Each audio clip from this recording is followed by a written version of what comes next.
everybody, and welcome back to another episode of The Male Perspective. I am your host, Lana Reid, and today on this day, I have with me a gentleman by the name of Robert Hazzard. He is a small business equalizer, a technology nerd. He is an author, and he is one of these strange creatures we call an extrovert. And I am looking forward to hearing more about everything that he has got going on and the work that he is doing. But first and foremost, as I always do, I'd like to take a quick moment to pause, say thank you for making time to hang out with me today. Time is a gift. Once we give it, we cannot get it back. So I appreciate you making time for me today. And with that, Mr. Hazzard, welcome to the show. Thank you very much. Thanks for having me. Awesome. So an extrovert, a very odd creature you are. You must have had some challenges when COVID-19 started, I'm assuming.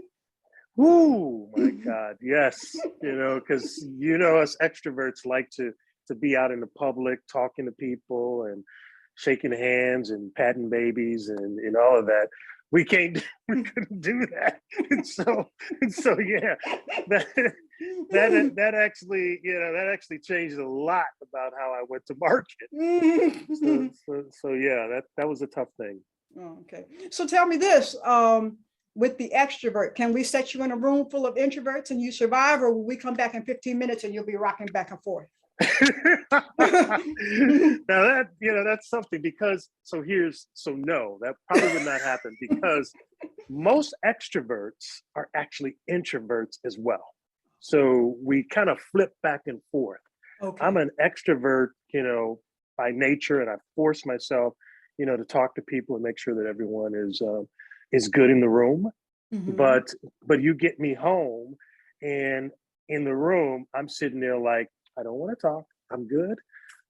Put on some music, whatever the case is, and I'm even keel at that point. Okay. So you can do both. You can juggle. I can do both. Yeah. Right. Yeah. I can do both.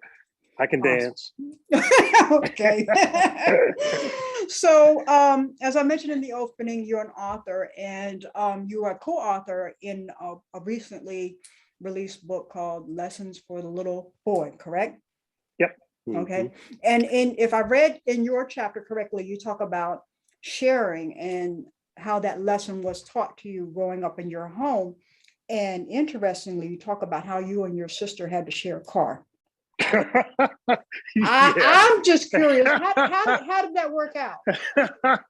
I don't really know what my dad was thinking, because we had my sister was older than me. Actually, she was 5 years older than me, and so the interesting thing, my dad had bought this.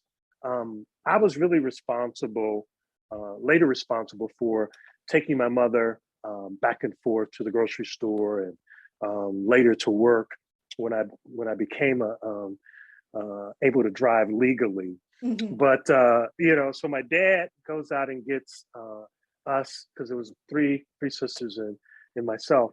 He goes out and gets a Camaro car, and nice Camaro. I mean, it was white. If you've seen the Camaros back in the day, and this is back in the 80s. And I said, wow, this is really cool. I'm jumping in the driver's seat like, I gotta drive this car. My sister's like, wait, hold up, not so fast. I'm the older sister, so I get to, drive this car. So it was really kind of funny that we had to figure out how we would share, because I was still in high school. I think I was graduating from high school at the time. Mm-hmm. And so I had to, negotiate with my sister on days that I wanted to go out, or go to a game or something like that. So it was really a struggle. I actually stole the car from my sister too one night. She was supposed to be going somewhere, and I just took it. So that wasn't really a good experience necessarily.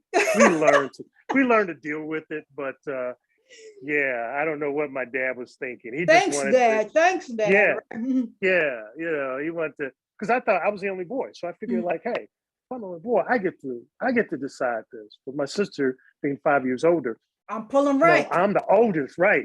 So yeah, that was an experience. Awesome. So I'm curious, listen to you talk. How does the only boy growing up with three sisters what lessons did you learn growing up with three girls?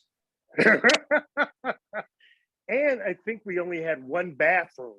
Matter of fact, I know we had one bathroom, Ooh. in our house at the time.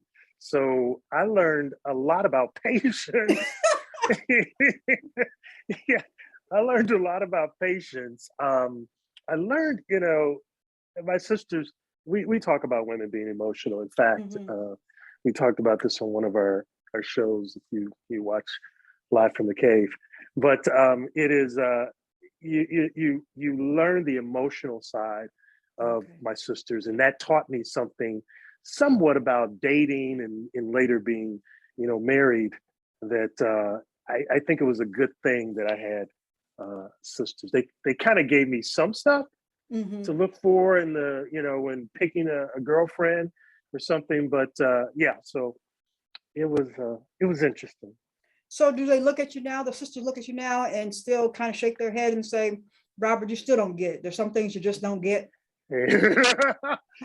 Yeah, my sister. It's funny that you say that because my oldest sister, she passed away Oh, unexpectedly a few years ago. But my sister, after her, Brenda, has said those type of things to me. Yeah, I don't know that you get it, but you should have learned this, by now, right? by now, and so yeah, so I'm not going to say that all men are slow learners, but maybe I'm just a slow learner in those particular areas of learning women.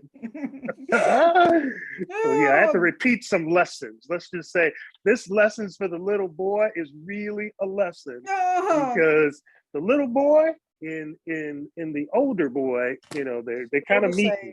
You're Yeah. still the same. All right, we'll give you a few more years. We'll give you a few more Thank you. years. Thank you. Thank you. Thank you. Now, Give me grace.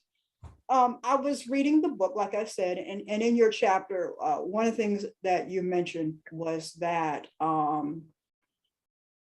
over the years you have gotten some bad advice from the fellas in the barbershop. Yeah. And when I Yeah. read that, I wanted to stand up and give an ovation because Mr. Hazzard, I have overheard some of those conversations at the barbershop. Yeah.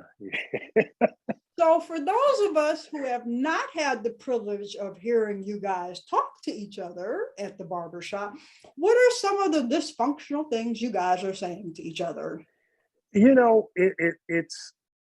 It's interesting now.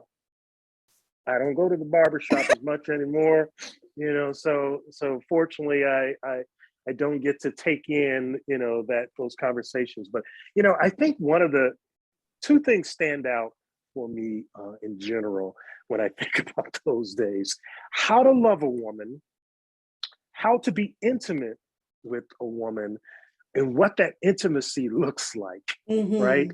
Mm-hmm. Um, during this is I'm not going to be graphic, but it's the bad advice that you know you need to do this to win the woman over, and maybe your masculinity needs to come out a little bit Uh, more when you're dealing with that woman, and maybe this is how you love her, and but that doesn't really work, and everybody has their rendition of what loving a woman and caring for a woman's emotional needs mhm. looks like, right? And so because I would ask some of the guys, and this was back in high school too, that were popular, that were, they had all the women. How do you do that? And some of the things that they would tell me, and I'd be sitting there saying, that don't make sense. And because it really didn't make sense. So you really have to, kind of say, don't listen to that advice. Or, for those of you out there that are watching this show, check to see who's being really successful in their relationship piece of Mhm. it. Take advice from them, whether it be spiritual advice or relationship advice. If they've been doing that, for a while, there should be some proof, that they've been successful. So I learned to kind of pull back and say, no, that don't work. Oh, good, good, good. So did you listen to, well, who were the role models or examples to listen to then? I had my dad. Okay. I had my dad, but it's interesting because my mom always said this, and most parents say this to their kids or to their boys. I can't teach you how to be a man. And and I was very close to my mom. I loved her a lot. And so I'd always ask, how do I do this? And she's like, well, I can't teach you, birds and bees and things like that. Mm, I need you to, kind of go hang out with your dad and learn those things, right? And my dad, don't remember if I write about it in the book, but my dad worked 2 full-time jobs for 30 years. oh, wow. And so, getting time with my dad That was tough. it was tough. Yeah. But he worked, he had a job he was a mechanic at a bowling alley. And so it afforded me, and I like bowling. Mhm. And so, or I began to like bowling. So it afforded me the opportunity to go spend time with my dad, and I would be able to ask him questions. Dad, I love, Felicia, and what do I do? What do I say? How do I, get her to like me, and Mhm. all those kind of things. So it really afforded me, and my dad came up in an era too, where back in the day, like we have Valentine's Day coming up, where older people, or back in the day, used to give you flowers, and the candy. They don't do And that my dad, anymore?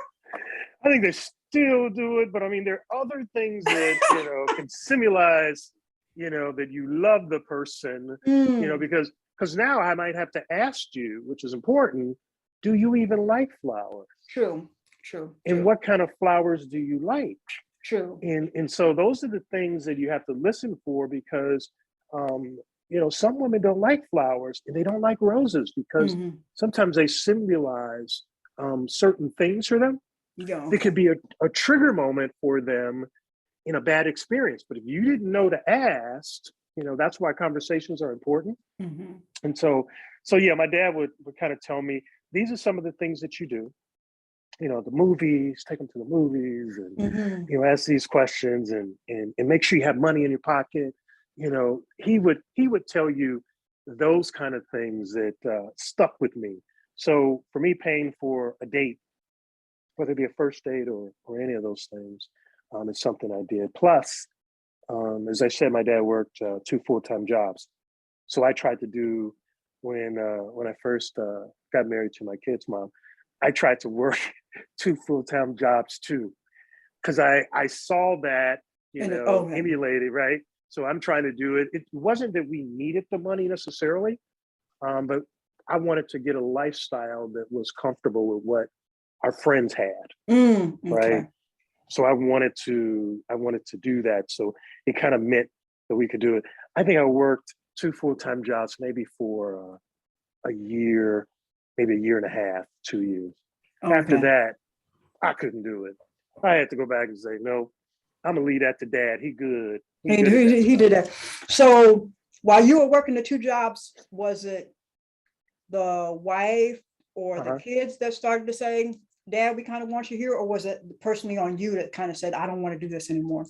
It was personally on me. My son was probably 1 or 2 years young, at the time. So I have 2 children, a girl and a boy, and they're 10 years apart.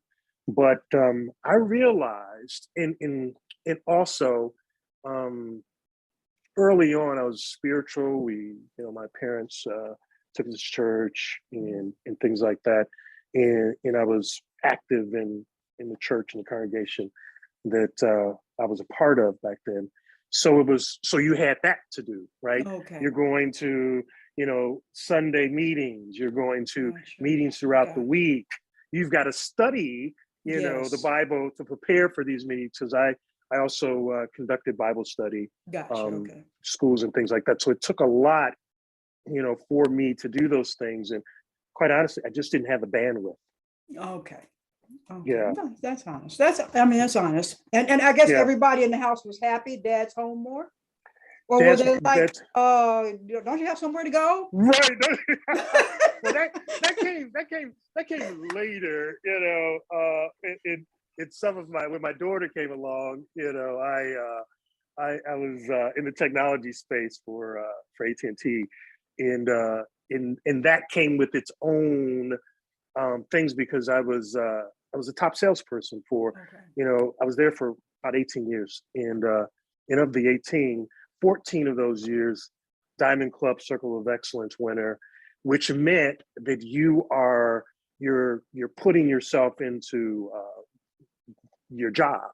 So you can't, so home life is suffering, but I used to lie to myself and to my kids and say, but me working so hard and not being available all the time is where we get to go on these trips to Mexico and, Miami and all of that sort of stuff. So I'm telling my daughter at the time, my son went with me on a couple of trips too, but my daughter, this is how, you get to have this lifestyle. They're like, we don't really care about this lifestyle. We want you. We want you, Yeah. and we want your attention right now as we're playing miniature golf. I remember my daughter saying that. And I'm trying to answer the phone to talk to a customer.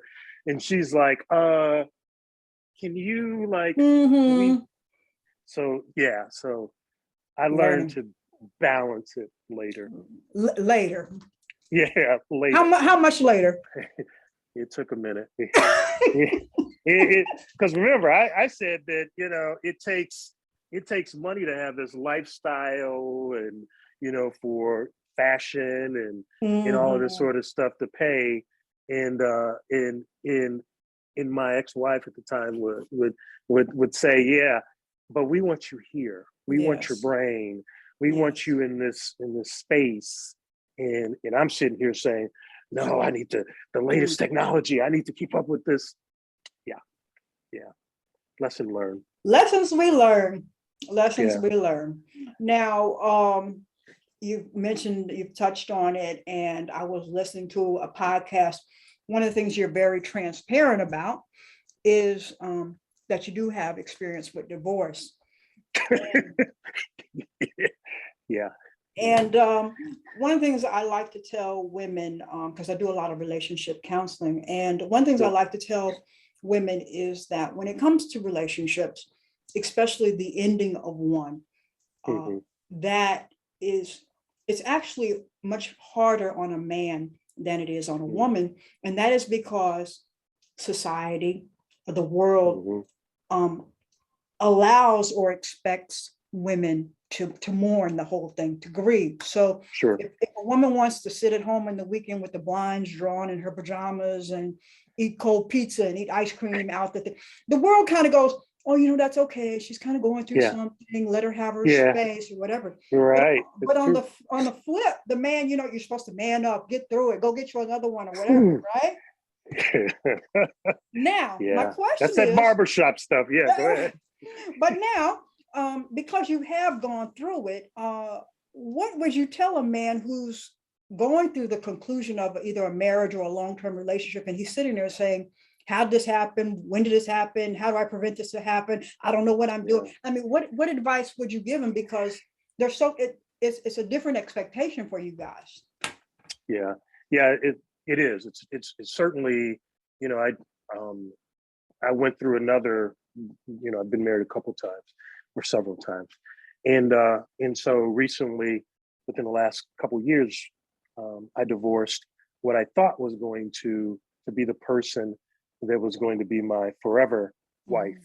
And you put a lot of men, at least me, put a lot of emphasis in that marriage so that, you give more of yourself, or I did, to because I wanted it to be successful, and because I'd done it for so long. But what I would tell men, and I tell men this today, is that it's important for us to seek therapy.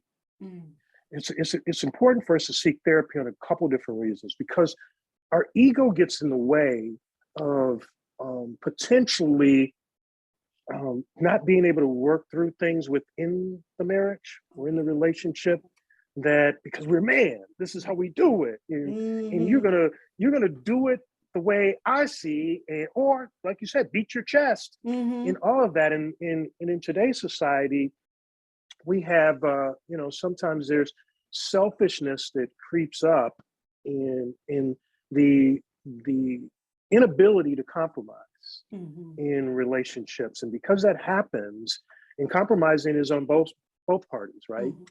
And so it becomes difficult for us to yield in that way. And so I would just tell people, men in particular, take your time. Once you've gotten out of the divorce, seek therapy, talk through some things, because we married you because we wanted a safe space. We wanted to be able to communicate our vulnerability with you. And for whatever reason, you may not have made that a safe space. And that's where we are. We go to the men and say, man, I divorced again. And the guys are like, see, I told you. And we don't want that. So sometimes we're afraid to even tell brothers that we're going through something as we're going through it. Gotcha. And then it's too late, and it's too late. We could have dealt with this somewhere along the way. Curious, now that you've gone through 2 divorces? 3.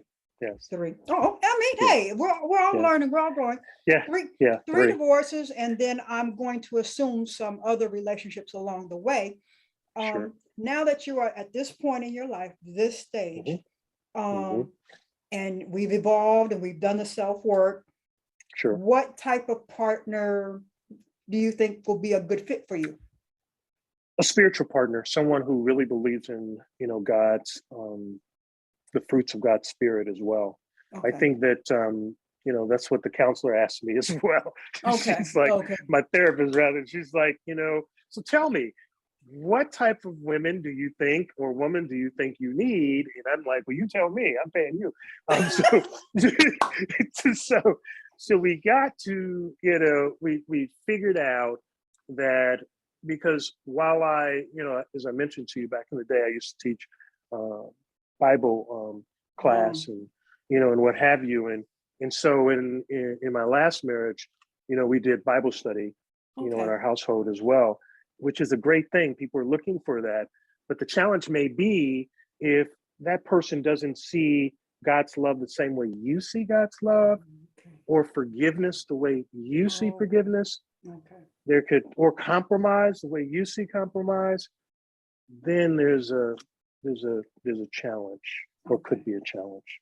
Okay, gotcha. All right. Now let me switch gears real quick, because my 30 minutes goes so fast, but I want to get this in real quick. Sure. You own a company, the Hazzard Group, right? Yes.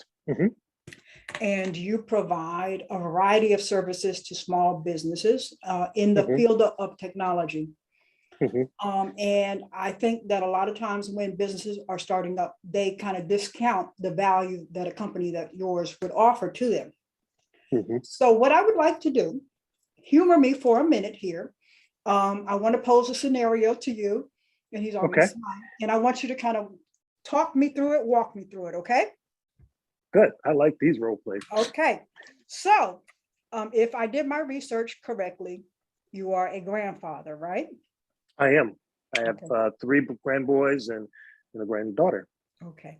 So let's say you're sitting on the couch in the living room, and the grandkids come to you.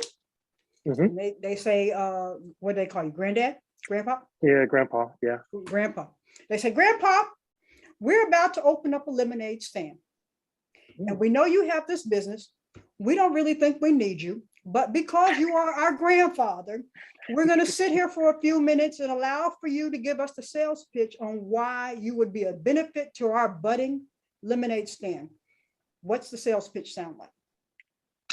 Wow, that's a good one. I wasn't expecting that one, because they haven't involved me yet in that, and I'd love to. So here's a benefit. I think I have some experience, particularly in businesses.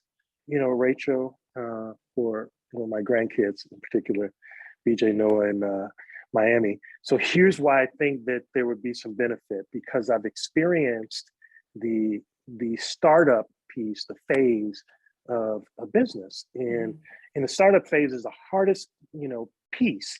So let's kind of think through some of the things that you might need for that business to be successful, because everybody wants lemonades, particularly in the summertime. So I think you guys have a great, thing that you can do. But let me tell you why I think I might be able to help you be successful in that. Because there's so many things that go into it, even down to the cups that you're going to be using for the lemonade. So let's talk through that. And here's how I can help you with that and market it as well. We need signage. We need, a number of different things that you probably haven't even thought about. Granddaddy's good. Okay. Well, we might have to come out our pocket for a couple of more pennies and hire Granddaddy. We might have to hire Granddad. I see. All right, that's awesome.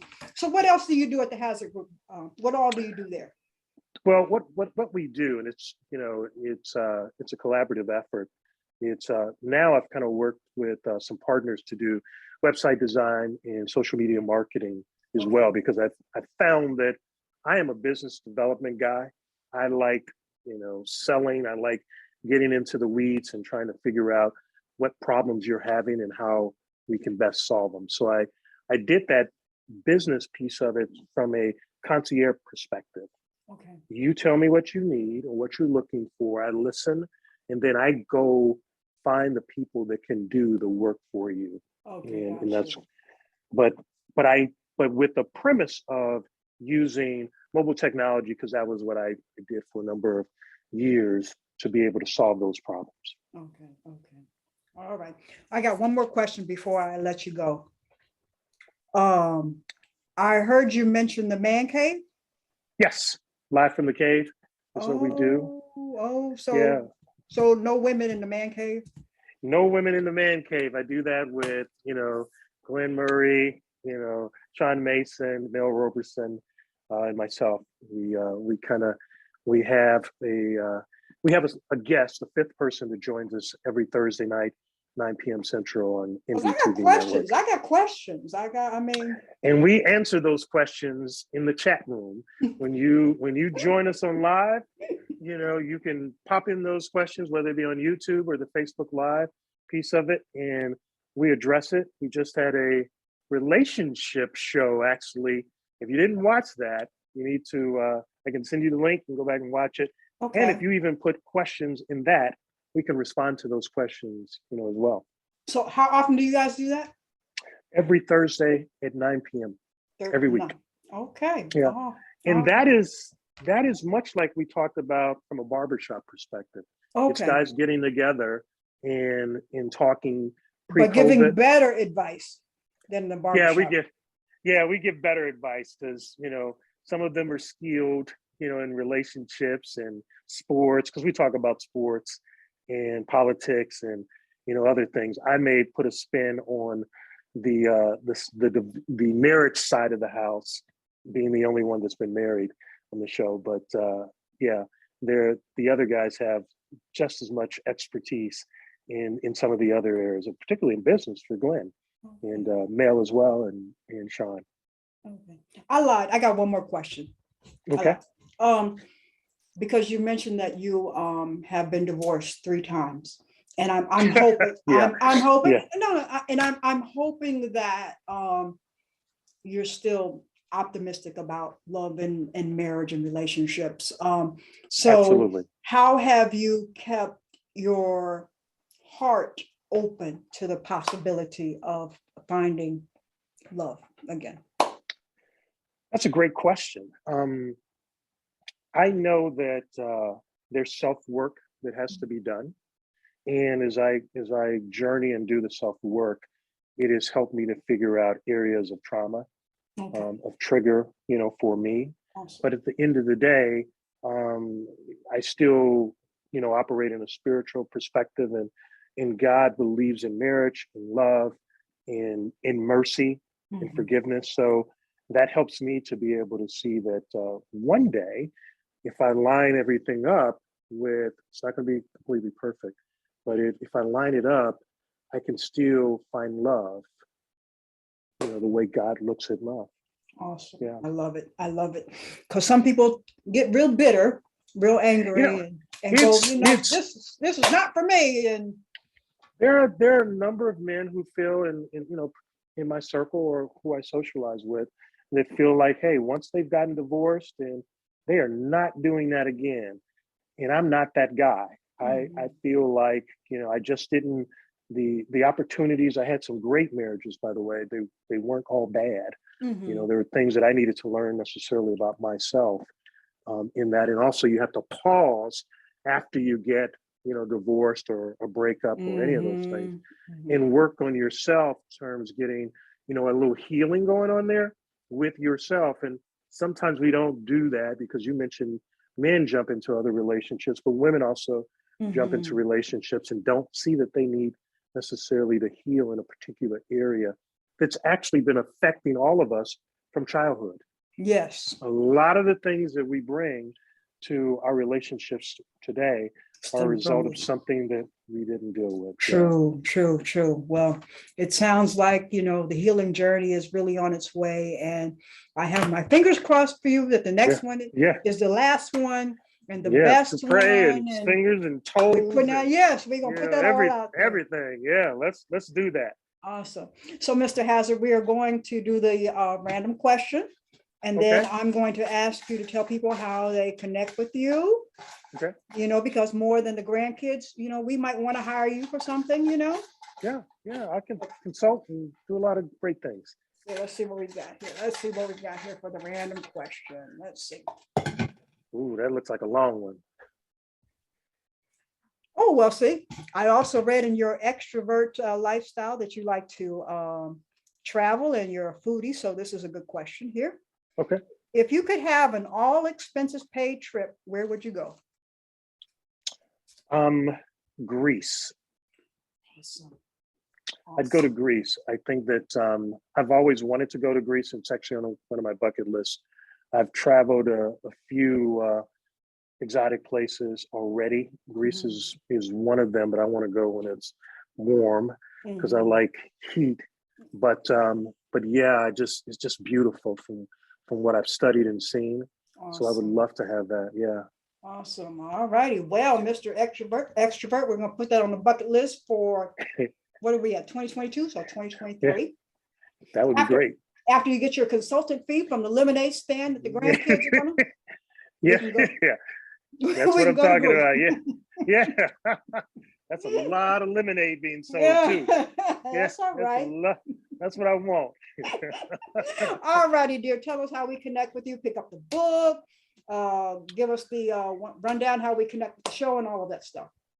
Well, Lessons for the Little Boys are available on Amazon. It's actually at Walmart and wherever books are sold.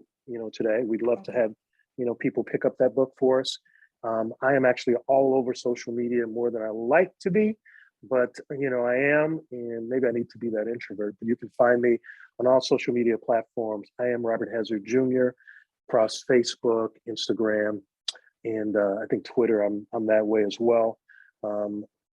Let's see, I am roberthazzardjr.com is actually one of my websites, as well as the hazzardgroup.com and the Hazzard Group Collective.com is another site of mine. I'm also on LinkedIn if you're looking for business connections and discussions around that as well. I love it. I love